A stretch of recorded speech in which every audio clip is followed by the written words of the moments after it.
ஒரு கொள்கலனின் கன அளவு 1440 மீட்டர் கியூப்.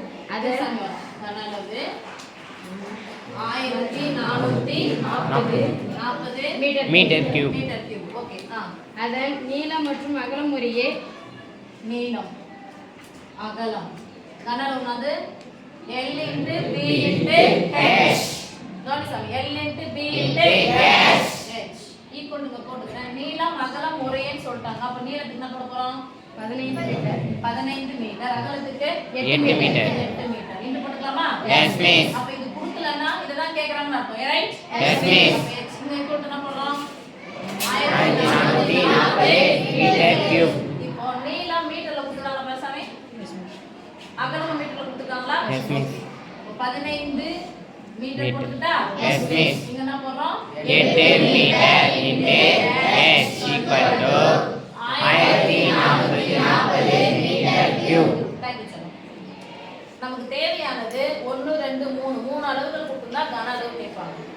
கன அளவு கொடுத்துட்டாங்கன்னா இது ரெண்டு கொடுத்துட்டு L கேட்கலாம், இந்த ரெண்டு கொடுத்துட்டு H கேட்கலாம், இல்ல L H கொடுத்துட்டு B கேட்கலாம். அப்ப நமக்கு இது ரெண்டுத்தையும் பெருக்கலா இருக்குது. என்ன பார்க்கணும்னா வகுத்தலாம். போட்டுக்கலாமா? Yes miss. ரெண்டுத்துக்கு நடுவுல என்ன குறி? பெருக்கல். பெருக்கல். இத கேன்சல் பண்ணு. இது ரெண்டுத்தையும் பெருக்கலாமா பாருங்க. மீட்டரையும் பெருக்குனா மீட்டர் ஸ்கொயர் into h. 5 8 எவ்வளவு? 5 8 80. 80 40 80 40 கூட்டினா 120.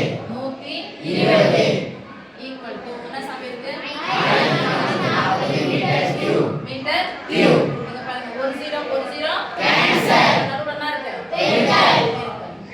ஒரு 12 12 எத்தனை 12 144 Yes miss. இப்ப பாருங்க மீட்டர் ஸ்கொயர் இருக்கா? Yes miss. இதுல இருக்கிற மீட்டர் ஸ்கொயர் அந்த பக்கம் போனா வகுத்தலாமா? அப்ப வகுத்தனா அது கழிக்கணும் தானே? Yes miss. இத கேன்சல் பண்ணிடுங்க. ரெண்ட கழிச்சிடுங்க. வகுத்தல் தான் கழிக்கணுமா? Yes miss.